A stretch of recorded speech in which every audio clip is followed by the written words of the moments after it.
कहानी की शुरुआत एक स्कूल के अंदर होती है, जहां हम अपनी कहानी की मेन हीरोइन शिवांग को देखते हैं। वो अपनी स्कोर कार्ड बुक देख रही होती है और खुद से कहती है, रिजल्ट आ गया, मैं क्लास में टॉप भी कर गई, लेकिन फिर भी खुशी नहीं है क्योंकि ये मार्क्स अब भी इतने नहीं हैं कि मैं टॉप यूनिवर्सिटी में एडमिशन ले पाऊँ। वो यही सब सोच सोच कर टेंशन में होती है और उसे समझ नहीं आता कि अब कौन उसकी मदद करेगा। तभी उसका टीचर उसके पास आता है और कहता है, हमें पता चला है कि ऑर्फनेज हाउस ने तुम्हारे बायोलॉजिकल पेरेंट्स को ढूंढ लिया है। वो तुमसे मिलने आए हैं और आज से तुम उनके साथ उनकी फैमिली में शिफ्ट हो रही हो।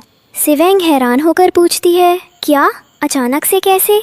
उस पर टीचर मुस्कुराते हुए कहता है, अगर तुम्हें टॉप यूनिवर्सिटी में जाना है तो ये तुम्हारे लिए गोल्डन चांस है। उनके बहुत अच्छे कनेक्शंस हैं, वो तुम्हारी मदद करेंगे तुम्हारे ड्रीम यूनिवर्सिटी तक पहुंचने में। शिवांग को ये सुनकर थोड़ी उम्मीद मिलती है और बिना ज़्यादा सोचे अपना बैग उठाती है और वहाँ से जाने लगती है। उसके दोस्त उसे रोकने की कोशिश करते हैं। अरे ऐसे किसी पर भरोसा मत कर, इतने साल से तुम ऑर्फनेज में थी, तब उन्होंने तुम्हारी परवाह नहीं की, अब अचानक से आकर कह रहे हैं कि वो तुम्हारे पेरेंट्स हैं, कहीं ये कोई स्कैम ना हो। लेकिन शिवांग कहती है, नहीं, ऐसा कुछ नहीं है। टीचर ने खुद कहा है कि मुझे टॉप यूनिवर्सिटी का एंट्रेंस देना है और शायद यही मेरा मौका है, इसलिए मुझे अब निकलना होगा। वो अपने दोस्त से कहती है, एक गाड़ी और आएगी, उसने मेरा सारा सामान रख देना, और वो गाड़ी में बैठकर वहाँ से चली जाती है। अब हम देखते हैं कि वो अपने नए घर में पहुँचती है। घर किसी राजमहल से कम नहीं होता। सबसे पहले उसकी मुलाकात घर की नौकरानी से होती है। अंदर जाते ही उसे बर्तन टूटने की आवाज़ और किसी के रोने की आवाज़ सुनाई देती है। वो समझ जाती है कि ये उसकी स्टेप सिस्टर रोज है, जिसे उसके पेरेंट्स ने अडॉप्ट किया था शिवांग के जाने के बाद। रोज उसके आने से बहुत परेशान है क्योंकि अब उसे लगता है कि उसके पेरेंट्स का प्यार कम हो जाएगा। पेरेंट्स उसे समझाने की कोशिश करते हैं, हमारी बायोलॉजिकल डॉटर के आने से तुम्हारे लिए प्यार कम नहीं होगा, तुम गलत समझ रही हो। लेकिन रोज उनकी कोई बात नहीं सुनती और उन पर भड़क जाती है। तभी नीचे सब लोग इकट्ठा होते हैं और वहाँ शिवांग की मुलाकात उसके बायोलॉजिकल ब्रदर से होती है। वो शिवांग को देखकर कहता है, तो तुम हो मेरी बायोलॉजिकल सिस्टर, इतने साल पहले हमें छोड़कर चली गई थी, याद है? शिवांग गुस्से में जवाब देती है, छोड़कर गई थी? मैंने किसी को नहीं छोड़ा, तुम लोगों ने ही मुझे खो दिया था। ब्रदर थोड़ा रूखा व्यवहार करता है पर शिवांग कोई रिएक्शन नहीं देती। उसे याद आता है कि उसने 2 दिन से अपना होमवर्क नहीं किया है, तो वो चुपचाप बैठकर पढ़ाई करने लगती है। ब्रदर ये देखकर सोचता है कि शिवांग ये सब दिखावे के लिए कर रही है ताकि सबको लगे कि वो फैमिली में सबसे अलग और पढ़ाई में डेडिकेटेड है। वो बार बार उसकी बेइज्जती करता है पर शिवांग उसे इग्नोर करती रहती है। इसी बीच उसकी मदर, स्टेप सिस्टर और फादर भी आ जाते हैं पर वो सबको अनदेखा करके अपना काम करती रहती है। रोज फिर से रोने लगती है और कहती है, मॉम देखा कैसे ये सबको बेवकूफ़ बना रही है, ऐसा दिखा रही है जैसे इसे सिर्फ पढ़ाई करनी आती है और मैं बस करके शोभा बढ़ाने के लिए हूँ। ब्रदर उसे चुप कराते हुए कहता है, रोज तुम इसकी वजह से मत रो, इसे तो मैं संभालता हूँ। वो जाकर शिवांग का टेस्ट पेपर फाड़ देता है और उससे लड़ने लगता है। ये देखकर शिवांग को बहुत गुस्सा आता है। वो अपने हाथ में पकड़ी पेंसिल से अपने बायोलॉजिकल ब्रदर को इंजोर कर देती है और गुस्से में कहती है, अगली बार से अपने पेरेंट्स से थोड़ी मैनर्स सीख के आना। जब कोई पढ़ रहा होता है तो उसकी बुक्स और नोटबुक्स को ऐसे नहीं करते। यहाँ हम देखते हैं कि रोज फिर से मासूम बनने की एक्टिंग करती है अपने पेरेंट्स के सामने। वो कहती है, मुझे बताइए, सारी गलती मेरी ही है ना, मेरी वजह से ये सब हुआ। लेकिन उसके पेरेंट्स उसे समझाते हैं, ऐसी बात नहीं है बेटा, तुम समझो हम तुमसे उतना ही प्यार करते हैं जितना पहले करते थे, बस शिवांग के आने से अब अटेंशन थोड़ा बढ़ गया है, इसलिए तुम्हें ऐसा लग रहा है। इधर उसका ब्रदर भी उसे समझाने आता है और कहता है, मैं हमेशा तुम्हारे साथ रहूंगा। वहीं दूसरी तरफ शिवांग फैमिली ड्रामा देख रही होती है। अब हम देखते हैं कि उसके पेरेंट्स उसके पास आते हैं और सामने बैठ जाते हैं। उसकी मॉम थोड़ी रूठी हुई सी लगती है और कहती है, देखो हमें बहुत टाइम बाद पता चला कि तुम हमारी बायोलॉजिकल डॉटर हो। हमारे पास कोई ऑप्शन नहीं था, हमने तुम्हें बचपन में खो दिया था, लेकिन मैं चाहती थी कि तुम कुछ वक्त हमारे साथ बिताओ, मगर अब लगता है कि मेरी दूसरी बेटी तुम्हारे साथ कंफर्टेबल नहीं है। तुम्हें समझना होगा कि फैमिली में रहने के कुछ रूल्स होते हैं। तुम ऑर्फनेज वाले रूल्स यहाँ नहीं चला सकती। अगर तुम्हें फैमिली में रहना है तो थोड़ा एलिगेंट और मैजेस्टिक बनना पड़ेगा। सिवेंग उसकी बातें चुपचाप सुन रही होती है, पर उसे कोई फर्क नहीं पड़ता। वो बस हल्के से जवाब देती है। तभी उसके डैड को दिखता है कि सिवेंग अपने टाउन से उनके लिए गिफ्ट लेकर आई है। वो पूछते हैं, ये तुम लेकर आई हो? सिवेंग मुस्कुराकर कहती है, सोचा पहली बार मिल रही हूँ तो कुछ देती चलूं, लेकिन लग रहा है कि ये फैमिली शायद डिजर्व नहीं करती। तभी रोज फिर से अपनी एक्टिंग शुरू कर देती है। वो कहती है, मुझे माफ कर दो सिस्टर, मेरी तबीयत थोड़ी नाजुक है, इसलिए मैं चाहती हूँ कि मेरे सेंसिटिव नेचर की वजह से मेरे पेरेंट्स तुम्हारा गिफ्ट एक्सेप्ट ना करें। और उसकी बात सुनकर उसकी मॉम भी मान जाती है। वो नौकरानी से कहती है, ये चीज़ फेंक दो। सिवेंग को ये सब बहुत बुरा लगता है, लेकिन वो कुछ नहीं कहती, बस चुप रहती है। अब उसके पेरेंट्स उसके पास आते हैं और कहते हैं, हमने तुम्हारा ऑफिशियल स्वागत तो किया ही नहीं, तो मैं ऑफिशियली बोलता हूँ, वेलकम टू द फैमिली। हमें पता है कि हम इतने साल तुम्हारे साथ नहीं थे, लेकिन अब उम्मीद है कि तुम हमारे साथ रहोगी। इधर सिवेंग को एक लेटर मिलता है। वो दरअसल एक रूल बुक होती है जिसमें फैमिली के सारे नियम लिखे होते हैं। सिवेंग को वो रूल्स बिल्कुल भी पसंद नहीं आते। वो रोज से बचते हुए कहती है, मैं यहाँ पढ़ने के लिए आई हूँ, वैसे भी मुझे यहाँ रहना नहीं है, और झूठ बोल देती है कि उसकी मेमोरी बहुत कमज़ोर है। उसका ब्रदर हंसते हुए कहता है, ठीक है, वैसे भी दिख रहा है कि तुम पढ़ाई में कुछ खास अच्छी नहीं हो। सिवेंग बिना कुछ कहे अपना सामान उठाती है और वो रूल बुक अपनी मॉम को वापस दे देती है। उधर उसके डैड को सिवेंग की ऑनेस्टी और सिंप्लिसिटी पसंद आती है। वो कहते हैं, सिवेंग जो भी बदलाव चाहती है वो फैमिली में किए जाएंगे, बाकी जो बातें हुई उन्हें भूल जाओ। सिवेंग बस सिर झुकाकर कहती है, ठीक है। अब हम देखते हैं कि उसके पेरेंट्स उसका एडमिशन एक नए स्कूल में करवा देते हैं, वही स्कूल जहां रोज पहले से पढ़ रही होती है। ये देखकर रोज की मॉम और ब्रदर शॉक हो जाते हैं, लेकिन सिवेंग को बहुत अच्छा लगता है, क्योंकि उसे लगता है कि इस स्कूल से उसे टॉप यूनिवर्सिटी जाने का मौका मिलेगा। वो रोज और उसके ब्रदर के टेंट्रम्स देखती है, पर ऐसे दिखाती है जैसे उसे कोई फर्क नहीं पड़ता। वो बस चुपचाप अपनी पढ़ाई में लग जाती है। रोज अपनी मॉम से कहती है, मॉम, ये लड़की डैड को पागल बना रही है, इसे रोको, ये बहुत डेंजरस है। उसकी मॉम को भी ये सब पसंद नहीं आता और वो सिवेंग से कहती है, बेटा थोड़ा कंट्रोल करो, फैमिली में और भी मेंबर्स हैं। सिवेंग शांत होकर जवाब देती है, आप लोग मेरे लिए कभी फैमिली थे ही नहीं। जब मैं छोटी थी मेरी ग्रैंडमदर ने मुझे पाला, मुझे बड़ा किया और मुझे सपने देखना सिखाया। तो मुझे उम्मीद है कि आप ये बात समझेंगे कि हम दोनों के बीच अब एक जंग शुरू हो चुकी है, जिसे ख़त्म करना इतना आसान नहीं होगा। और इधर हम देखते हैं कि वो लोगों से कहने लगती है, आप सबके दिमाग खा गए हैं, आप मेरी बात कभी समझ ही नहीं सकते, इसलिए प्लीज़ मुझे मेरे रूम में छोड़ने की परमिशन दीजिए और करो को बोलिए कि मुझे मेरा रूम दिखाया जाए। इधर उसका भाई और ज़्यादा भड़क जाता है। वो कहता है, अपने से बड़ों से ऐसे बात करते हैं जैसे तुम कर रही हो। सिवेंग जवाब देती है, मुझे फ़र्क नहीं पड़ता कोई कैसे बात करता है, मेरा काम है, मुझे करने दो और तुम अपने काम से काम रखो। वो गुस्से में वहाँ से चली जाती है। तभी उसके पिता कहते हैं, ठीक है बेटा, तुम अपने रूम में जाओ, ऊपर वाले रूम को दिखा दिया जाएगा। सिवाम बस एक ठंडी आवाज़ में कहती है, थैंक यू, बस मुझसे दूरी बनाए रखना। इधर रोज चैन की सांस लेती है और सोचती है, अब इस एटीट्यूड के साथ सिवांग किसी के सामने नजर नहीं आ पाएगी। इसके बाद हम देखते हैं कि सिवांग रूम में जाती है। जब वो घर के सारे रूम देखती है तो उसे बहुत अच्छा लगता है, क्योंकि वो रूम उसके ऑर्फनेज वाले घर से कहीं बड़े होते हैं। वो बहुत खुश और एक्साइटेड महसूस करती है। जब वो फाइनल एक रूम चुनकर नीचे आने लगती है तो उसकी मुलाकात रोज से होती है। रोज बोलती है, मॉम, शायद सिस्टर को मेरा रूम पसंद आ गया है, सिस्टर तुम मेरा रूम ले सकती हो। तभी सिवांग का भाई आ जाता है और कहता है, तुम अपना रूम क्यों दे रही हो, हर बार तुम ही क्यों सैक्रिफाइस करती हो, उसे भी कुछ करने दो, क्या वो अपनी जिंदगी में कुछ नहीं करेगी। ये सुनकर सिवांग को बहुत बुरा लगता है। उसे अपनी दादी, जो उसे बचपन में अपने बच्चों जैसा प्यार करती थी, की याद आ जाती है। सिवांग कहती है,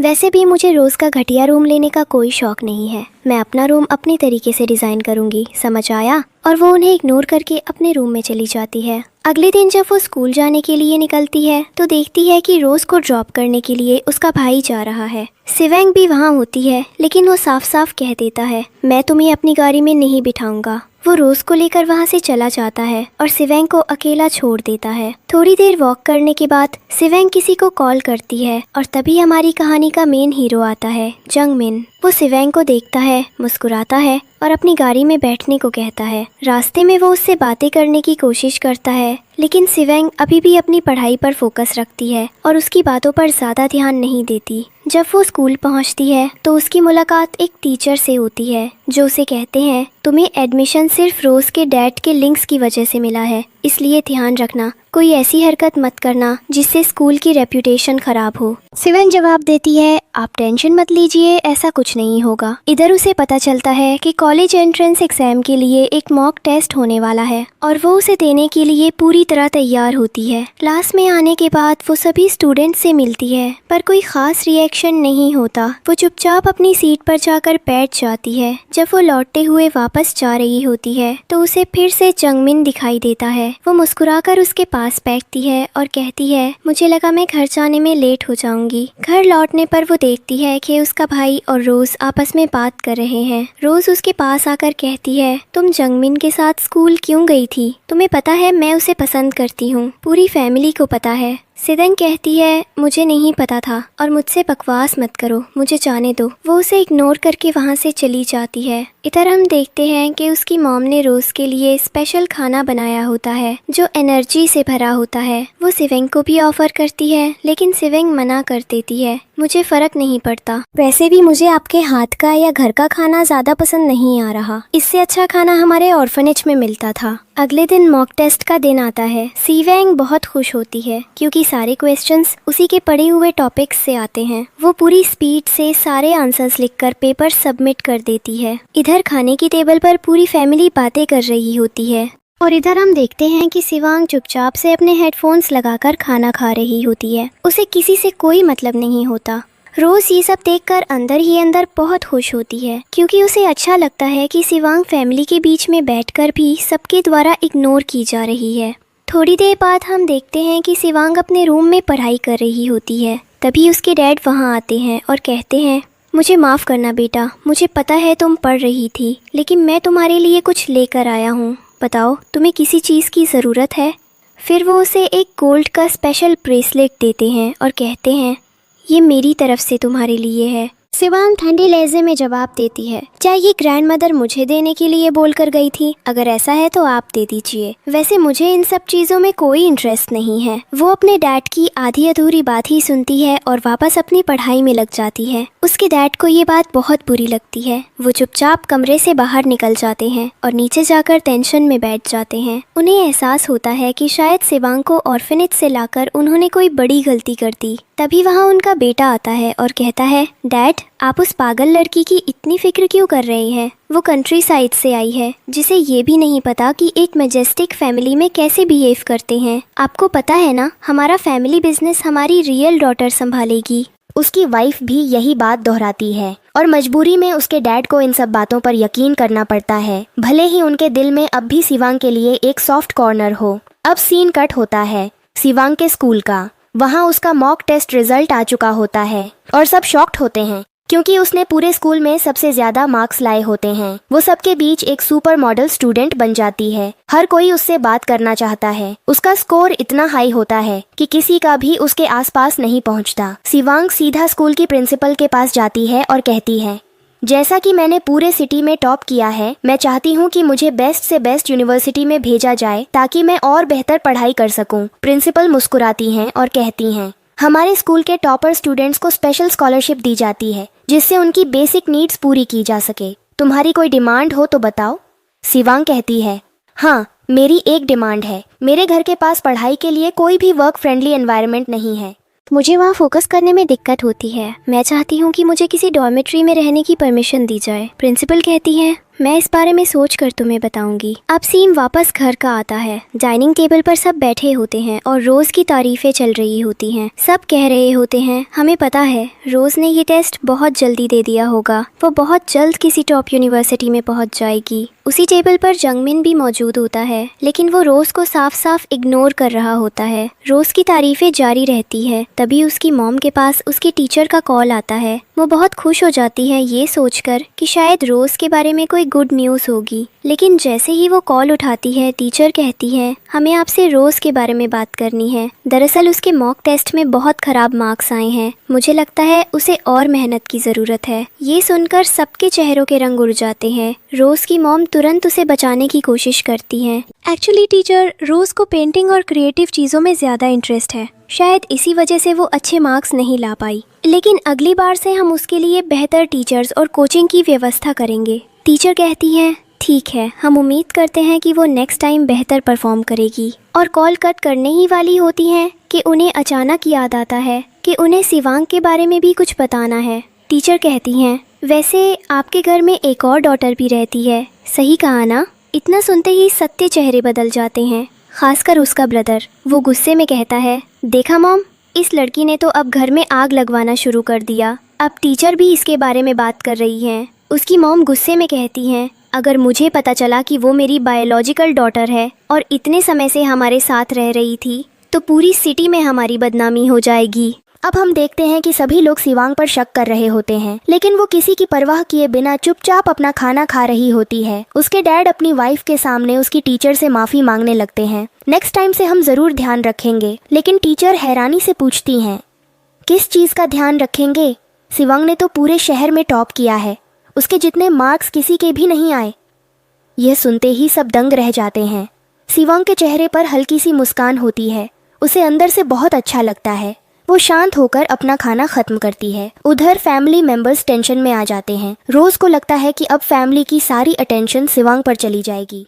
वो माहौल ख़राब करने के लिए बालकनी की तरफ जाती है और वहाँ जाकर ड्रामा करने लगती है। मुझे लगता है इस फैमिली में मेरा कोई नहीं है, मैं अब और नहीं रह सकती। सारे फैमिली मेंबर्स उसे रोकने के लिए भागते हैं, सब उसे समझाने की कोशिश करते हैं, लेकिन रोज पूरा ब्लेम शिवांग पर डाल देती है। सब कुछ इसी की वजह से हुआ है। शिवांग को इन बातों से कोई फर्क नहीं पड़ता। वो कामली नैपकिन से अपना मुंह साफ करती है और कहती है पहले ये बताओ रोज, क्या तुमने कभी मुझसे पूछा कि मैं पढ़ाई में अच्छी हूँ या नहीं? तुमने अपने मन से जो भी प्रिडिक्शन बनाया वही सबको मानने को कह दिया। यही तुम्हारी सबसे बड़ी गलती है। रोज चिल्लाती है ऐसा कुछ नहीं है। शिवांग उसे घूर कर बोलती है ऐसा ही है। दोनों के बीच एक छोटी सी बहस हो जाती है, लेकिन शिवांग खुद को रोक लेती है। वो सबको साफ साफ कह देती है मैं आप लोगों को अपनी फैमिली नहीं मानती। मैं ऑर्फनेज में अकेली रही हूँ और वही लोग मेरी असली फैमिली है। यहाँ किसी से मेरा कोई रिश्ता नहीं। उसके पेरेंट्स तुरंत कहते हैं बेटा ऐसे मत बोलो, लेकिन शिवांग ठंडे स्वर में जवाब देती है मैं सही कह रही हूँ। ना मुझे फर्क पड़ता है, ना मैं इन बातों पर सोचना चाहती हूँ। उम्मीद है आप लोग भी समझेंगे। रोज ये सब सुनकर अंदर ही अंदर खुश होती है, क्योंकि उसे लगता है कि शिवांग खुद को फैमिली से अलग कर रही है। शिवांग सबको उल्टे सीधे जवाब देकर चुपचाप अपने रूम में चली जाती है। अब पूरे घर का माहौल भारी हो जाता है, सब टेंशन में है। तभी जंगमिन वहाँ आता है और साफ साफ कहता है मुझे बहुत बुरा लगता है जब आप लोग शिवांग को एक गलत इंसान की तरह ट्रीट करते हैं। आप तो उस पर हाथ उठाने तक वाले थे। ऐसा मत करें, वो बहुत इंटेलिजेंट है। आप सबको समझना चाहिए कि रोज को सिर्फ उसकी सक्सेस से जलन हो रही है। रोज ये सुनकर अंदर ही अंदर आग बबूला हो जाती है। उसे बर्दाश्त नहीं होता कि जंगमिन शिवांग का साइड ले रहा है। इधर जंगमिन कहता है शिवांग तुम यहाँ से चली जाओ। शिवांग बिना कुछ बोले वहाँ से चली जाती है, लेकिन जाते जाते एक पल के लिए सबके चेहरों की तरफ देखती है। सब टेंशन में डूबे हुए हैं, सब सोच में पड़ जाते हैं शिवांग ने ऐसा क्यों किया और जंगमिन उसके लिए इतना क्यों सोचता है। उन्हें शक होने लगता है कि शायद इनके बीच कुछ चल रहा है। रोज की मॉम कहती है अगर तुम सच में उस लड़की को इस फैमिली में शामिल करना चाहते हो तो कर लो, लेकिन मैं नहीं चाहती कि वो मेरी बेटी से डिसरिस्पेक्टफुल व्यवहार करे। अब सीन कट होता है। पेरेंट्स शिवांग के सामने बैठे होते हैं। पिता कहते हैं बेटा हमें पता है कि तुम अपनी पढ़ाई से बहुत प्यार करती हो, लेकिन अब तुम एक रिच फैमिली में हो। तुम्हें अपने कपड़े पहनने का ढंग, बात करने का तरीका सब बदलना होगा। शिवांग की आंखों में गुस्सा झलकता है, लेकिन वो कुछ नहीं कहती, बस सुनती रहती है। फिर शांति से जवाब देती है पहली बात तो ये कि मुझे नहीं पता था रोज पढ़ाई में कैसी है। दूसरी बात मैंने हमेशा पढ़ाई को ही अपना फोकस बनाया है। मुझे किसी भी तरह का डिस्ट्रैक्शन या बकवास पसंद नहीं है, खासकर वो बकवास जो आप लोग मेरे सामने कर रही हैं। वो ये कहकर रूम के अंदर चली जाती है। थोड़ी देर बाद उसका ब्रदर उसके पास आता है और कहता है, कल के लिए माफ़ करना, मुझसे गलती हो गई। मुझे अब समझ आया कि असल में गलती रोज़ की थी। शिवांग बिना एक्सप्रेशन बदले जवाब देती है, अब फ़र्क नहीं पड़ता, और शायद इस वक्त तो बिल्कुल भी नहीं जब बहुत देर हो चुकी है। ये कहकर वो दरवाज़ा बंद करती है और अंदर चली जाती है। अगले दिन का सीन शुरू होता है। हम देखते हैं कि शिवांग अपना सारा सामान पैक करके घर से जाने की तैयारी कर रही होती है। तभी घर की नौकरानी उसे रोक लेती है और कहती है, मैडम आपको यहाँ से सामान लेकर जाने की परमिशन नहीं है। शिवांग रुकती है और सख्त लहजे में पूछती है, और मुझे कौन रोकेगा? नौकरानी कहती है, मैं रोकूंगी। मैंने बोल दिया कि आपको यहाँ से जाना अलाउड नहीं है, तो आपको समझना पड़ेगा। शिवांग ठंडे स्वर में जवाब देती है, मैंने भी बोल दिया कि मैं तुम्हारे साथ कहीं नहीं जा रही और मुझे यहाँ से जाने की परमिशन किसी से नहीं लेनी। नौकरानी उसकी बातों से भड़क जाती है और उससे जबरदस्ती करने लगती है। वो गुस्से में कहती है, तुम्हें क्या लग रहा है मैं मजाक कर रही हूँ? शिवांग उसे सीधा जवाब देती है, यही रियलिटी है। जितनी जल्दी तुम समझोगी उतना तुम्हारे लिए बेहतर रहेगा। दोनों के बीच बहस तेज हो जाती है। नौकरानी धमकाते हुए कहती है, अगर तुम्हें घर से निकाल दिया गया तो मुझसे बुरा कोई नहीं होगा। शिवांग मुस्कुराती है और कहती है, शायद अब एक नौकर को उसकी औकात दिखाने का वक्त आ गया है। वो रोते हुए अपने पिता को कॉल करती है और कहती है, डैड मुझे अपने स्कूल के दोस्तों से मिलने जाना है, क्या इसके लिए भी मुझे घर के नौकरों से परमिशन लेनी पड़ेगी? उसके पिता हैरान होकर कहते हैं, नहीं बेटा बिल्कुल नहीं। शिवांग कहती है, लेकिन यहाँ के नौकर तो ऐसे बिहेव कर रहे हैं जैसे मैं उनकी कैदी हूँ। वो कह रहे हैं कि मैं बाहर नहीं जा सकती। क्या सच में उन्हें इतना हक है? उसके पिता उसे शांत करते हुए कहते हैं, बेटा अगर तुम्हें घर के नौकरों से दिक्कत हो रही है तो मैं उन्हें चेंज करवा दूंगा। हर महीने तुम्हारे अकाउंट में एक अच्छा अमाउंट भेजा जाएगा जिससे तुम जो चाहो खरीद सको। शिवांग फोन काट देती है। फिर नौकरानी की तरफ देखकर कहती है, देखा इस दुनिया में कई लोग हैं जो तुम्हारा काम तुमसे कहीं बेहतर कर सकते हैं बिना किसी को परेशान किए। नौकरानी गुस्से में कहती है, तुम क्या बोल रही हो? लेकिन शिवांग उसे पूरी तरह इग्नोर करके चली जाती है। वो नौकरानी पीछे पीछे उसे बुलाती रहती है लेकिन शिवांग को कोई फर्क नहीं पड़ता। अब कुछ दिन बाद का सीन हम डॉर्मेट्री के अंदर देखते हैं कि शिवांग अपने कमरे में पढ़ाई कर रही होती है। तभी उसके डैड का कॉल आता है। वो पूछते हैं, बेटा क्या तुम इस वीकेंड घर आ रही हो? पर उसकी रूममेट सारी बातें सुन लेती हैं और शिवांग कामली जवाब देती है, नहीं मैं घर नहीं आ सकती। एंट्रेंस एग्जाम पास ही है, मुझे बहुत तैयारी करनी है। वो कहती है, घर जाकर मैं कुछ भी नहीं कर पाऊंगी। उसके फ्रेंड्स कहते हैं, शिवांग इस तरह पेरेंट्स से बात करना गलत है। लेकिन वो ठंडे स्वर में बोलती है, मुझे फर्क नहीं पड़ता, और फ़ोन काट देती है। थोड़ी देर बाद उसका छोटा भाई कॉल करता है और गुस्से में कहता है, तुम्हारी वजह से अब रोज हमारी फैमिली को और भी प्यारी लगने लगी है। कम से कम वो तुम्हारी तरह बदतमीज नहीं है। शिवांग बोलती है, इन सब बातों को जाओ और अपने पेरेंट्स को बताओ। उन्होंने तुम्हारी उस चालाक चुड़ैल को सिर पर चढ़ा रखा है, मुझे नहीं। वो अपने भाई की बातों को पूरी तरह इग्नोर करती है, उसे बॉडी शेम करती है और फोन काट देती है। उसका भाई गुस्से में वहाँ से चला जाता है। थोड़ी देर बाद शिवांग मुस्कुराती है और कहती है, अब इसे मजा चखाना पड़ेगा। वो अपने भाई की सारी बातें रिकॉर्ड करके अपने डैड को भेज देती है ताकि उन्हें उसकी असली हरकतें पता चल सके। अब सीन बदलता है। हम देखते हैं रोज को, जिसे एक लग्जरी कार से कुछ लोग लेने आए हैं। पता चलता है कि वो लोग उसके रियल बायोलॉजिकल पेरेंट्स हैं। वो रोज से पूछते हैं, तो हमारी फैमिली में एक्टिंग कैसी चल रही है? रोज जवाब देती है, जब से शिवांग आई है सब कुछ बदल गया है। अब फैमिली के लोग उसे ज़्यादा इम्पोर्टेंस देने लगे हैं। वो हर वक्त मेरा इमेज खराब करने की कोशिश करती है। ये सुनकर उसके बायोलॉजिकल पेरेंट्स एक नई प्लानिंग बनाते हैं ताकि रोज फैमिली की रियल डॉटर बन जाए और असली बायोलॉजिकल डॉटर शिवांग को हमेशा के लिए उनसे दूर कर दिया जाए ताकि फैमिली कभी उसे एक्सेप्ट ना करे। इसके बाद अगला सीन आता है। हम देखते हैं कहानी के मेन हीरो जंगमिन को। वो अपनी कार में बैठा होता है। उसके हाथ में शिवांग की फोटो होती है। वो फोटो को देखते हुए धीरे से कहता है, काश शिवांग अपने पैरों पर खड़ी हो जाए। काश उसे एक आसान खुशहाल जिंदगी मिले बिना स्ट्रगल के। इधर उसकी बातों को उसकी कार का ड्राइवर सुन लेता है और एक्सप्रेशन से साफ दिखता है कि उसने कुछ नोटिस किया है। शायद अब कहानी एक नए मोड़ पर जाने वाली है। और उधर हम देखते हैं कि जुंगमिन उससे अपनी इस प्रॉब्लम के बारे में शेयर करता है। उसके बाद रात के वक्त में सिवांग को दिखाया जाता है जो वापस अपनी डॉर्मेटरी जा रही होती है। तभी वहाँ पर कुछ लोग आकर उसे पकड़ लेते हैं और उससे कहने लगते हैं कि तुम्हारे बैग में जितने भी पैसे हैं तुरंत दे दो, और उसके साथ बदतमीजी करने लगते हैं। लेकिन तभी पीछे से हमारी कहानी का दूसरा कैरेक्टर आता है और उसे बचा लेता है। इसका नाम लिवॉन होता है और ये वही लड़का है जो सिवांग के साथ ऑर्फनेज में रहा करता था।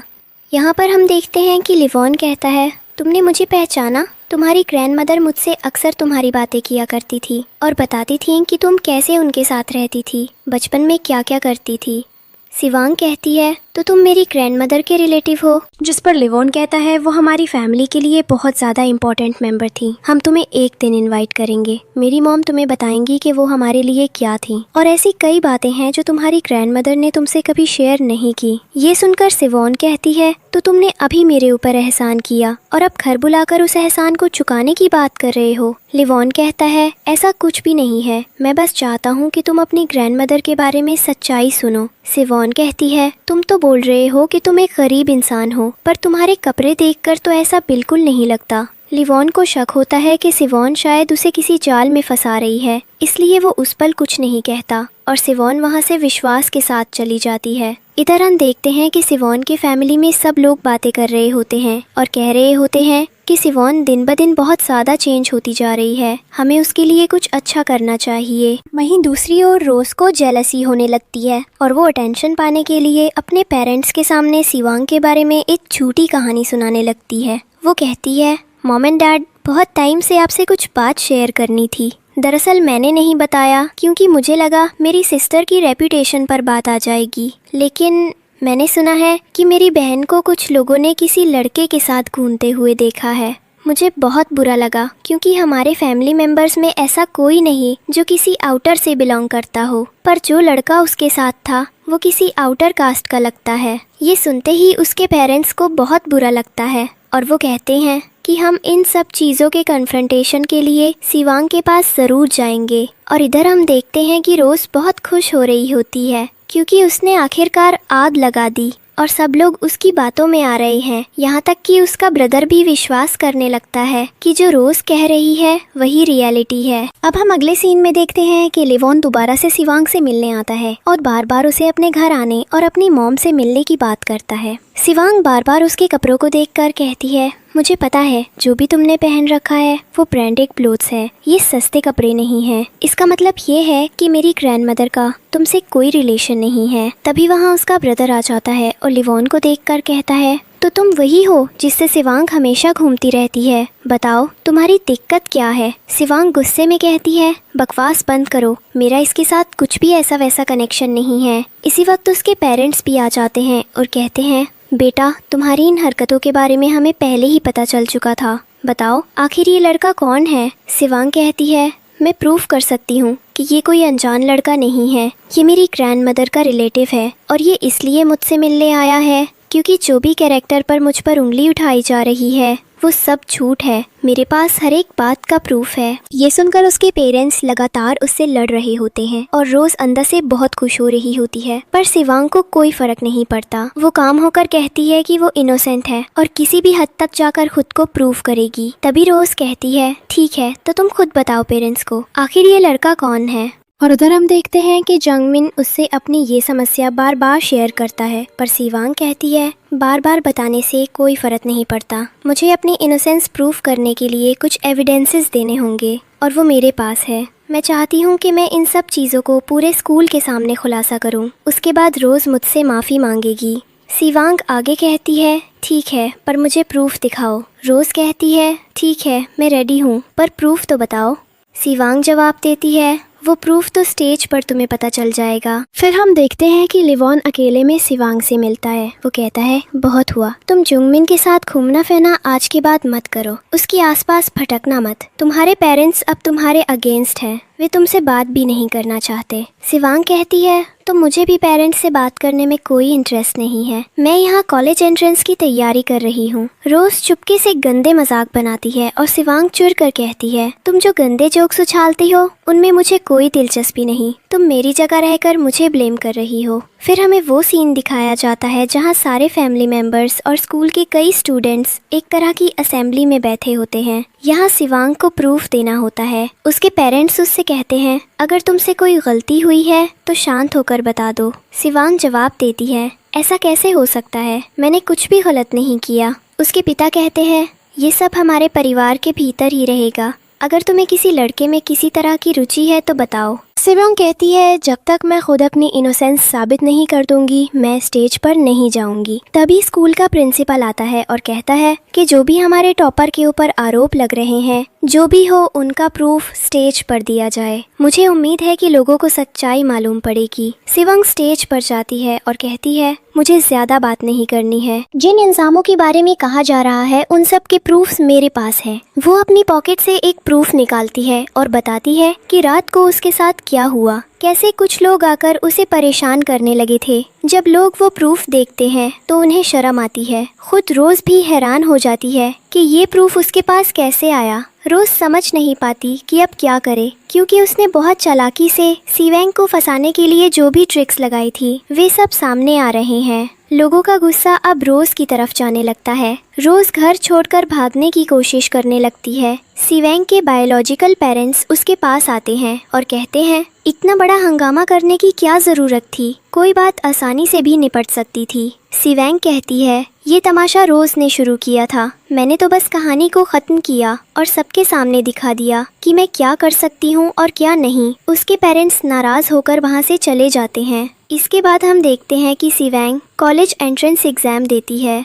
वह बहुत खुश महसूस कर रही होती है। उसे लगता है कि उसकी ग्रैंडमदर ऊपर से ये सब देखकर खुश होंगी। एंट्रेंस एग्जाम देने के बाद वह निश्चित रूप से लिवॉन के घर जाएगी। इधर लिवॉन अपनी माँ के पास जाता है और कहता है मुझे शिवांग मिल चुकी है। अब उसे यकीन हो चुका है कि हम किसी रिच फैमिली से बिलोंग करते हैं, पर वह देखना चाहती है कि बचपन की दोस्त जिसे उसने गरीबी में देखा था अब कैसी दिखती है। इसलिए हमें थोड़ी आराम और कंफर्ट छोड़कर एक पुराने घर में शिफ्ट होना पड़ेगा। वो अपनी माँ को समझाने की कोशिश करता है ताकि शिवांग को डर न लगे। शिवांग के पास रोज ने बहुत सी फोटोज भेजी होती हैं हैप्पी फैमिली मोमेंट्स की, पर शिवांग उन्हें देखकर बहुत बुरा महसूस करती है और गुस्से में एक कठोर मैसेज भेज देती है कि उसे ऐसे घिनौने पलों में कोई इंटरेस्ट नहीं है। फिर शिवांग अपना सारा सामान लेकर उस जगह चली जाती है जहां लिवॉन ने उसे इनवाइट किया था। वहां हम वो सीन देखते हैं जहां लिवॉन की माँ उससे मिलती है और कहती है तुम्हें हमारी फैमिली ने अपनी बेटी की तरह संभाला था, तुम्हारी ग्रैंडमदर ने तुम्हारा कितना ख्याल रखा था। शिवांग धीरे धीरे बताना शुरू करती है कि कैसे उसकी ग्रैंडमदर के दिमागी हालात सही नहीं थे। उन्हें समझ नहीं आता था कि लोग कैसे बिहेव करते हैं। अंततः उनकी मौत हो गई। ये सब सुनकर वहाँ सब लोग भावुक हो जाते हैं। शिवांग बहुत ज्यादा इमोशनल हो जाती है और कहती है कि वो उस हादसे से अब तक नहीं उबर पाई है।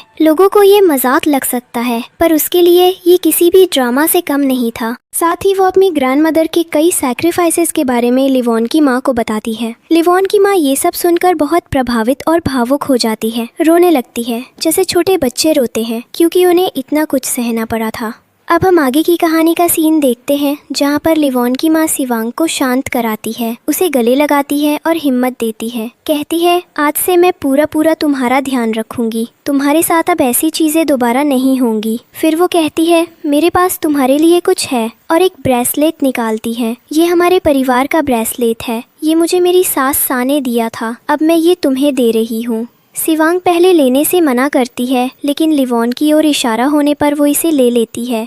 उसके बाद दिखाया जाता है कि रात में शिवांग फिर से कहीं जा रही होती है। फिर से कुछ लोग उसे परेशान करने आते हैं पर इस बार उसे सुरक्षा गार्ड के कपड़ों में छुपाकर बचाया जाता है। जब हमला करने वाले लोग वहां से चले जाते हैं तो लिवॉन की माँ भी पहुंच जाती है। उन्हें भरोसा था कि उनका बेटा स्थिति को संभाल लेगा। शिवांग कहती है तुम्हें टेंशन लेने की जरूरत नहीं, सब ठीक हो जाएगा। शिवांग सोचती है कि शायद अटैकर्स इसलिए लौटेंगे क्योंकि उन्होंने कुछ पैसे उधार लिए थे। वो कहती है मैं कुछ एक्स्ट्रा कमाकर आपकी मदद कर दूंगी। लिवॉन अपनी माँ की ओर देखता है। माँ भी उसकी तरफ देखकर सोचती है कि समय आने पर वो शिवांग को सारी सच्चाई बता देंगे। अगले हिस्से में हम देखते हैं कि सिवेंग दिन रात मेहनत करती है, पोस्टर बांटती है, पैसे इकट्ठा करती है, एंट्रेंस की तैयारी में जुट जाती है। वो जात की माँ के पास जाकर खाना भी खाती है, उनके साथ फैमिली टाइम बिताती है और घूमने फिरने भी जाती है। आखिरकार उसका रिजल्ट आता है, वो फिर से टॉप करती है और एक अच्छी यूनिवर्सिटी में उसका सिलेक्शन हो जाता है। सब मिलकर सेलिब्रेट करते हैं। इसके बाद सिवेंग इंटरव्यू देने जाती है, जहाँ कई मीडिया रिपोर्टर्स उसके सक्सेस के राज जानना चाहते हैं। स्कूल के प्रिंसिपल भी कहते हैं कि हमारे स्कूल के हर बच्चे में जो डेडिकेशन है वही सफलता दिलाता है, चाहे फैशन फील्ड हो या टॉप यूनिवर्सिटी का सिलेक्शन। सिवेंग खुली आकाश की तरह महसूस करती है और कहती है कि उसकी ग्रैंडमदर ऊपर से इसे देखकर बहुत खुश होंगी। सिवेंग सब मिलकर जश्न मनाते हैं। मीडिया, प्रिंसिपल और वेल विशर्स उसकी तारीफ करते हैं। सिवेंग खुशी खुशी लिवॉन को फ़ोन करके बताती है कि सब ठीक हो गया है और वो अब अपने बायोलॉजिकल पेरेंट्स को गुड बाय कहने वाली है। फिर हम देखते हैं एक बड़ा सोशल पार्टी सीन। सिवेंग के बायोलॉजिकल पिता उसकी सक्सेस पर एक ग्रैंड पार्टी देने की तैयारी करते हैं। लिवोन की माँ अपने ऑफिस में होती हैं, तभी वहाँ एक इन्वेस्टर आता है जो ज़बरदस्ती हस्तक्षेप करने लगता है। वो इन्वेस्टर अपने बेटे को कहता है कि सिवेंग को अपने घर में शामिल कर लो, इससे बड़ी पब्लिसिटी और इन्वेस्टमेंट मिल जाएगी।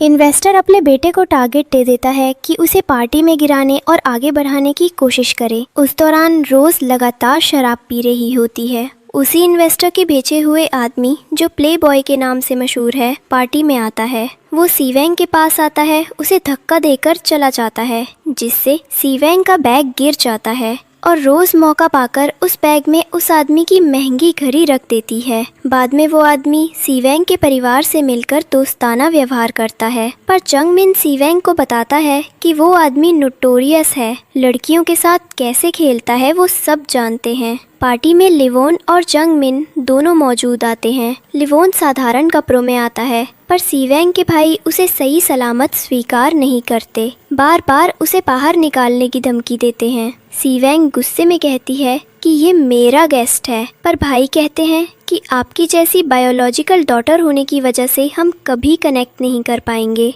तभी सिवेंग कहती है, तुमसे ज्यादा तो वो लोग सोच लेते हैं जो हमारे अपने भी नहीं हैं। रोज पलटकर ताना देती है, लेकिन सिवेंग शांत होकर कहती है, मुझे फर्क नहीं पड़ता। और यहीं से माहौल अचानक बदल जाता है। वो प्लेबॉय आदमी सबके सामने आता है और जोर से कहता है, आज की रात कोई भी यहाँ से नहीं जाएगा। मेरी एक बहुत ही एक्सपेंसिव घड़ी गायब हो गई है और मुझे पूरा यकीन है कि चोर इसी पार्टी में मौजूद है। सब लोग एक दूसरे को देखने लगते हैं। सिवेंग के पिता आगे बढ़कर कहते हैं, आपको किस पर शक है? वो आदमी सीधा उंगली उठाकर कहता है, मुझे शक है सिवेंग पर। पूरा हॉल सन्न रह जाता है।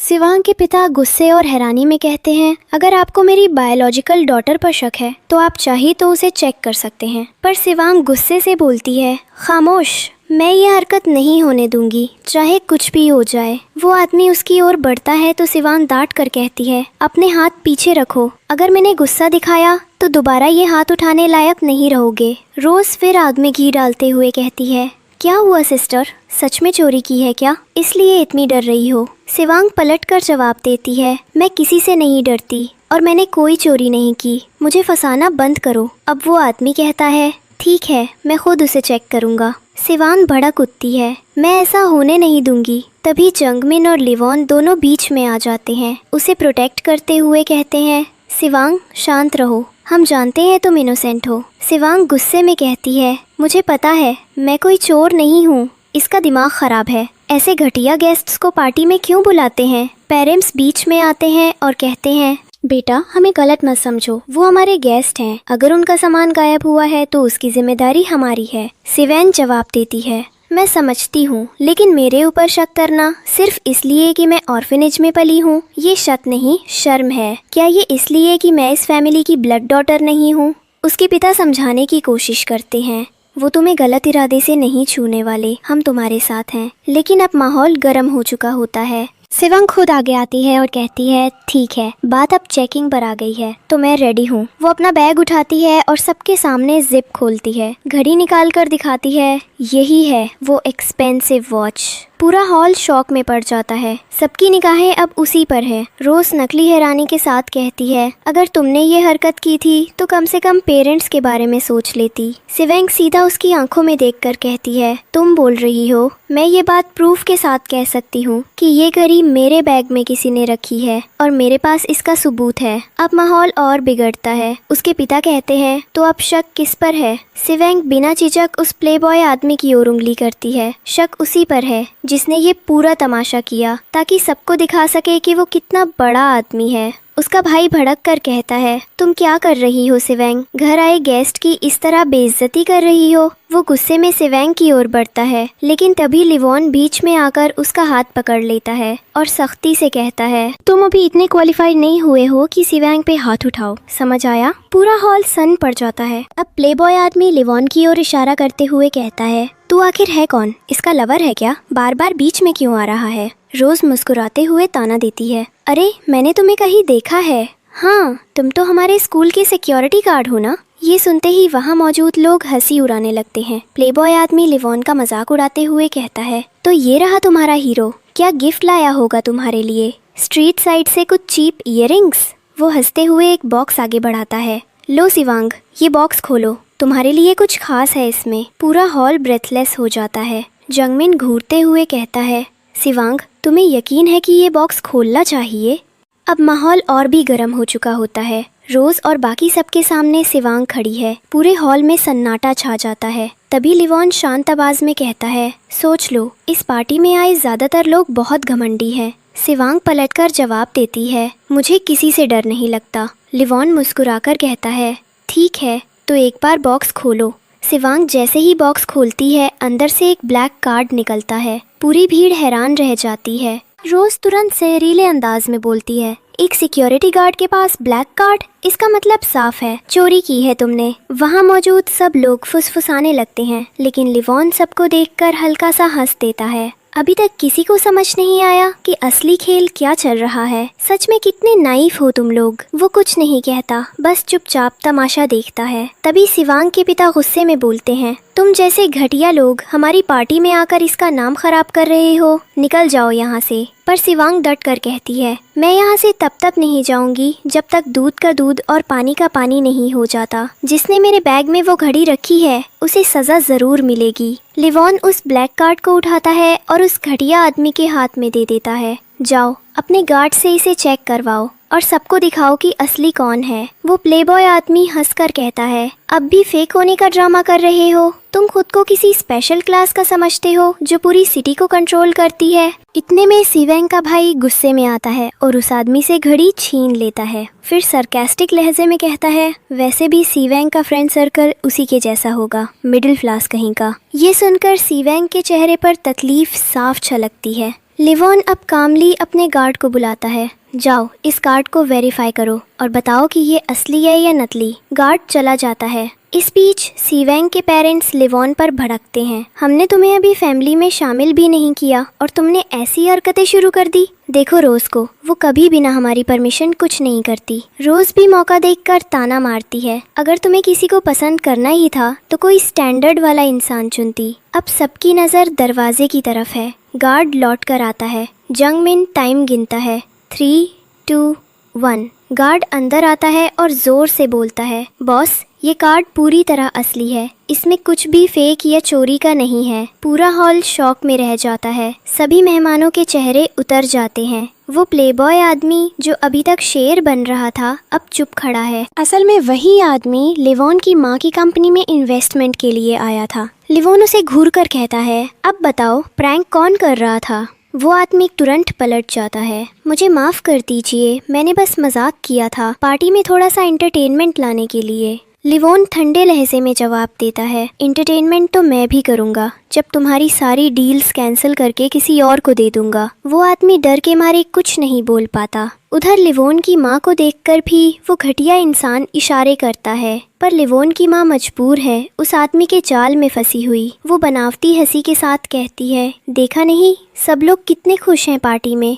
सिवांग सब कुछ चुपचाप देख रही होती है। उसकी निगाहें लिवॉन पर हैं। उसे लगता है कि इस ब्लैक कार्ड के पीछे कोई और सच्चाई है। वो सोचती है शायद इसने किसी और से उधार लिया है या रोज को दिखाने के लिए कोई एक्ट कर रहा है। आखिरकार शिवांग सबके सामने कहती है, अब बहुत हो गया, मैं इस फैमिली से अपना रिश्ता यहीं ख़त्म करना चाहती हूँ। काफ़ी वक्त इन लोगों के बीच रहकर मुझे बस घुटन मिली है। वो मुड़ता जाने लगती है, तभी रोज बीच में आकर रोने का नाटक करती है। सिस्टर प्लीज़ ऐसा मत करो, तुम्हारे जाने के बाद मॉम डैड बहुत परेशान हो जाएंगे। अगर तुम गुस्सा हो तो मुझे मार लो। शिवांग बिना कुछ बोले उसकी तरफ बढ़ती है और रोज के चेहरे पर एक जोरदार थप्पड़ जड़ती है। वो कहती है, मैं अब यहाँ नहीं रुक सकती। तुम्हारे झूठ, तुम्हारे ड्रामा और तुम्हारी फेक सिंपैथी से तंग आ चुकी हूँ। तभी पूरा फैमिली बीच में आ जाता है। रोज फिर से रोने और तमाशा करने लगती है। देखो अब तो इसने मुझ पर हाथ भी उठा दिया।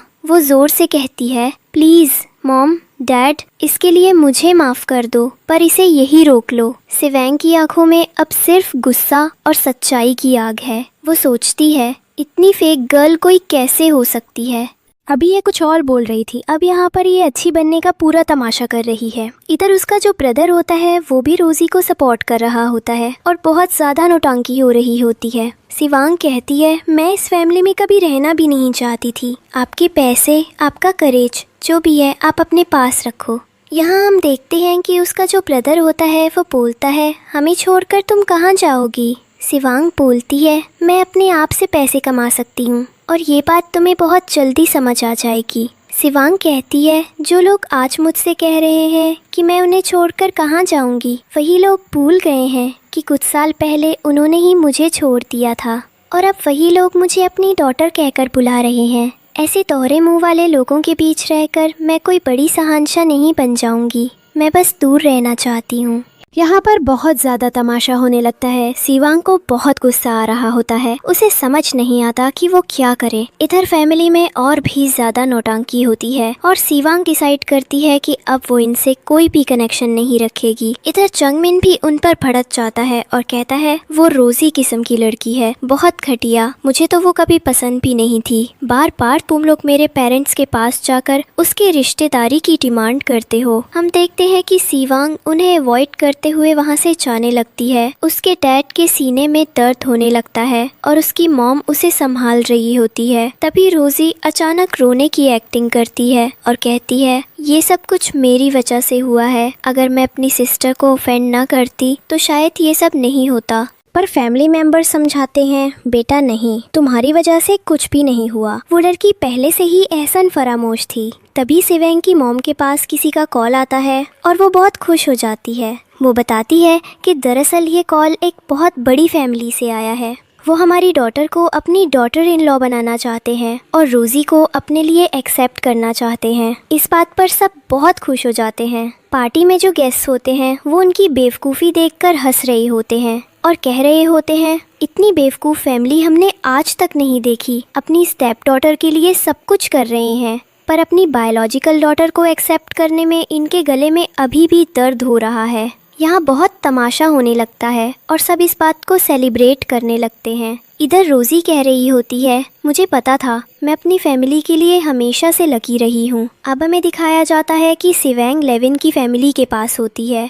वो उन्हें एक एनवेलप देती है और कहती है, इसमें इतने पैसे तो नहीं हैं कि तुम्हारी बाकी ज़रूरतें पूरी कर सके, लेकिन कुछ अमाउंट है जो तुम्हारे कर्ज वाले पैसे ख़त्म कर देगा। उसकी मॉम थोड़ी हेजिटेट कर रही होती है और जया को समझ नहीं आ रहा होता कि क्या करे, क्योंकि उसकी मॉम उस पर भड़कने वाली होती है। तभी बाहर कई सारी कार्स आने लगती हैं। सब बाहर निकलकर देखते हैं। कार से कई गार्ड्स निकलते हैं जिन्होंने ब्लैक सूट्स पहने होते हैं। वो आकर शिवांग को फैमिली में वेलकम करने लगते हैं। शिवांग हैरान होकर पूछती है, ये कौन लोग हैं जो मुझे अपनी फैमिली में वेलकम कर रहे हैं। तभी लेविन और उसकी मॉम आगे बढ़ती हैं और कहती हैं, दरअसल ये मेरे लोग हैं, मैं कोई गरीब इंसान नहीं हूँ। मेरी मॉम सैन गॉड ग्रुप की चेयरमैन है और मैं उसी ग्रुप की इनहेरिटर हूँ। ये सुनकर शिवांग बहुत शॉक में आ जाती है। उसकी मॉम कहती है, हमें पता है हमने तुमसे झूठ बोला और ये किसी भी तरह के धोखे की तरह लग सकता है, पर हमारा इंटेंशन साफ था। मैं तुम्हें हर्ट नहीं करना चाहती थी। समझो ना, मैं भी तुम्हारी मदर जैसी हूँ। सिवैंग कहती है, अगर मुझे पहले पता होता कि आप लोग इतनी हाई रेप्यूटेशन पर हैं तो मैं कभी आपके पास नहीं आती। इस पर लेविन्स मॉम कहती है, हमें पता है, पर हम बस ये चाहते थे कि तुम हमारे करीब रहो, कुछ वक्त बिताओ और अच्छा महसूस करो। फिर लेविन और सिवैंग वापस उसी घर में लौट आते हैं। लेविन अपनी मॉम के साथ बैठकर ऑफिस वर्क देख रहा होता है और सिवैंग को देखकर उसे पूरी सिचुएशन बताता है कि कैसे उसकी बायोलॉजिकल मदर उसे हमेशा एक ऑप्शन की तरह ट्रीट करती है, जिनको सुनकर उसकी मॉम को गुस्सा आता है। वो कहती है कि वो उसे किसी के भी पास ऑप्शन की तरह नहीं होने देंगी। उन्हें पता है वो क्या चाहती है और वो करके रहेंगी। यहाँ हम देखते हैं कि सिवैंग अपने स्कूल गई हुई होती है। लेविन अपनी एक टीम भेजता है ताकि सिवैंग की पिक ली जा सके। इधर दिखाया जाता है कि रोजी के डैड बड़े बड़े ख्वाब देख रहे होते हैं क्योंकि उन्हें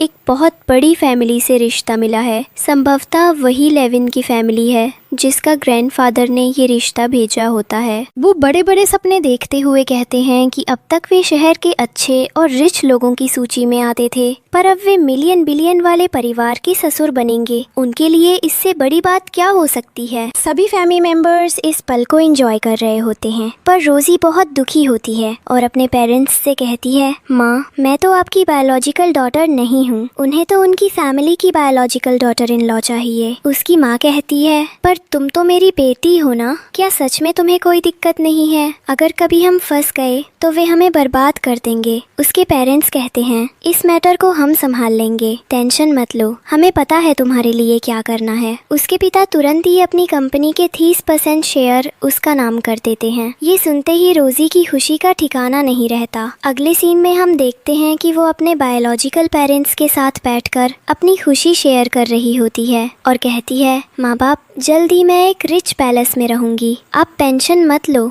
आपकी डॉटर ने उनकी फैमिली ग्रुप से 30% प्रॉपर्टी अपने नाम करा दी है। उसके पेरेंट्स बहुत खुश होते हैं।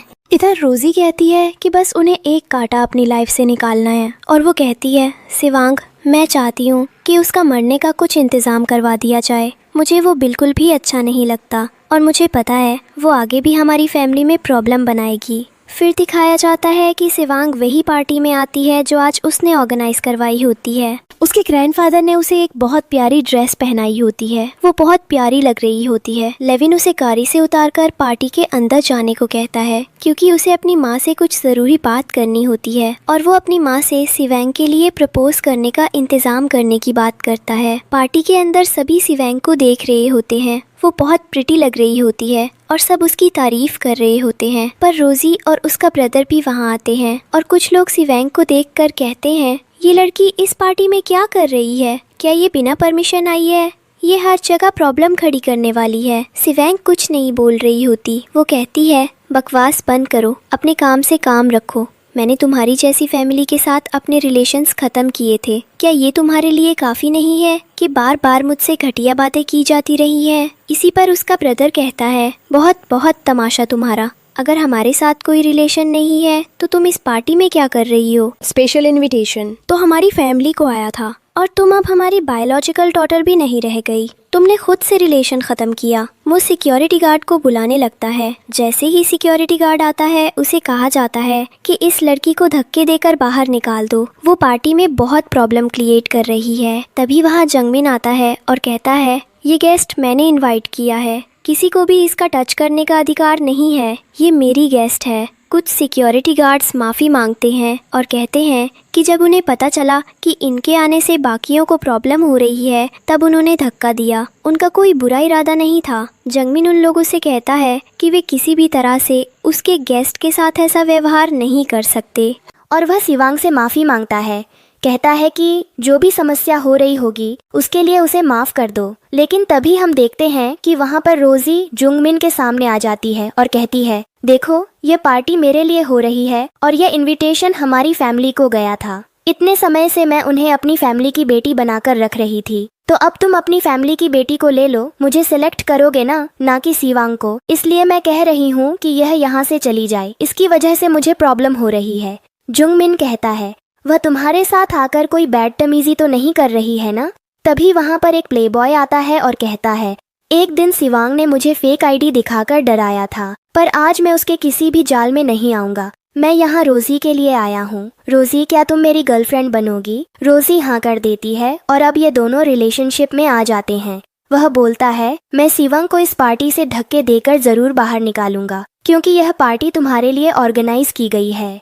फिर वह कई लोगों को बुला लेता है और वे आकर शिवांग को पकड़ DDDH लेते हैं। शिवांग की जो फैमिली है वो भी उस घटिया आदमी को सपोर्ट कर रही होती है। बस इतना बोल रहे होते हैं, जो करना है करो, बस उसे जिंदा रखना, ऐसे मत मार देना। उसके ब्रदर भी यही कहते हैं। वहाँ कई गार्ड्स आते हैं जिनके पास उस आदमी के पर्सनल कार्ड्स होते हैं। वे जुंगमिन और शिवांग दोनों को पकड़ DH लेते हैं। वे शिवांग से कहते हैं कि तुम बहुत ज्यादा बैडतमीजी कर रही हो और बहुत बड़ी गलती कर रही हो। जब सैन गॉड के चेयरमैन को पता चलेगा कि तुमने उनके साथ यह हरकत की है तो तुम्हारा क्या हाल होगा? क्या तुम्हें इसका आइडिया है? और फिर वह अपने हाथ में पड़े ब्रेसलेट को दिखाता है और कहता है, इस ब्रेसलेट को ध्यान से देखो, ये सैन गॉड की डॉटर इन लॉ को मिलने वाला था।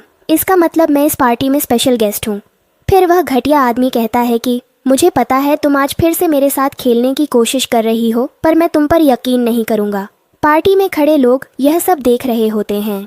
वे उसे पकड़ लेते हैं और युंगमिन रोके की कोशिश करता है, पर जुंगमिन को भी पकड़ लिया जाता है। वे शिवांग को बहुत बुरी तरह पीटते हैं। जुंगमिन खुद को छुड़ाने की कोशिश करता है ताकि वह शिवांग को बचा सके। जैसे तैसे वह खुद को छुड़ाता है और उस आदमी को धक्का देता है, पर उस आदमी से उसे भी एक पचान मार मिलता है और उससे भी खून आने लगता है। उसे बहुत तकलीफ होती है। तभी हम देखते हैं कि रोजी आती है और शिवांग से कहती है, देखो तुम्हारे चक्कर में क्या हुआ, पूरी पार्टी में तमाशा हो गया। लोग हमारी नौटंकी देख रहे हैं और सोच रहे होंगे कि हमारी फैमिली ऐसी ही होती है। शिवांग उस पर थूक देती है। अब हम देखते हैं कि शिवांग की बायोलॉजिकल मदर कहती है, हमने अपने फैमिली को बताया था कि मैं किसी को इतनी बदतमीजी करने का राइट नहीं देती थी। शिवांग ने अब तक जो मेरे साथ बदतमीजी की है, क्या उसका अधिकार तुमने उसे दिया? क्या मैं तुम्हारी बायोलॉजिकल डॉटर नहीं हूँ जिसे तुमने कभी पास नहीं रखा? तुम किस तरह की मदद कर रही हो? उसकी माँ कहने लगती है, देखो बेटा, इन सब बातों के बारे में अपने डैड से बात करो। फिर उसकी माँ कहती है, क्या तुम्हें पता है जब कोई हमारे साथ ऐसी हरकत करता है तो हम उसे क्या पनिशमेंट देते हैं? उसके डैड बेल्ट निकालते हैं और कहते हैं, बेटा मुझे माफ कर देना, पर ये तुम्हारे भले के लिए है, और वे मारने लगते हैं। तभी जंगमिन फिर से बीच में आता है। हम देखते हैं कि शिवांग का ब्रदर जंगमिन से कहता है, तुम बार बार बीच में आकर उसे क्यों बचा रही हो? क्या ये तुम्हारी है? इसे साइड करो। इसी वक्त जैक आता है। जैक कहता है, बहन बहुत हुआ तमाशा। जब किसी ने मेरे गैस को छूने की कोशिश की तो मुझसे बुरा कोई नहीं होगा। फिर वो उस घटिया आदमी से कहता है, तुम वही हो ना जिसने नकली कार्ड दिखाया? आज मैं तुम्हें नहीं छोड़ूंगा। शिवांग उनसे कहती है गुड मॉर्निंग और शांत आवाज में उसको सुलझाने की कोशिश करती है कि आखिर वो क्या चाहती है, क्यों लोगों के स्पेशल मोमेंट्स खराब करवा रही है। वो फ्लेक्स मारता है और लेविन से लड़ने को तैयार हो जाता है, पर लेविन उसे एक मुक्का मारकर नीचे गिरा देता है और कहता है, अब तो मैं भी एक अच्छा खासा लेसन देने के लिए रेडी हूँ। इसके बाद बहुत ज्यादा लड़ाई शुरू हो जाती है। शिवांग के डैड भी बीच में आते हैं और कहते हैं कि तुम्हारे जैसे सिक्योरिटी गार्ड ने तो हमारी पार्टी बर्बाद कर दी होती। आज तो तुम एक रिच पार्टी में हो। रोजी भी बीच में आने की कोशिश करती है, पर लेविन उसे धक्का देता है और कहता है, पीछे हो जाओ, मुझसे बात करने की जरूरत नहीं है। शिवांग का बायोलॉजिकल ब्रदर भी आता और कहता है, तुम क्या कर रहे हो? ये सब तुम्हारे जैसे सिक्योरिटी गार्ड की जगह नहीं है।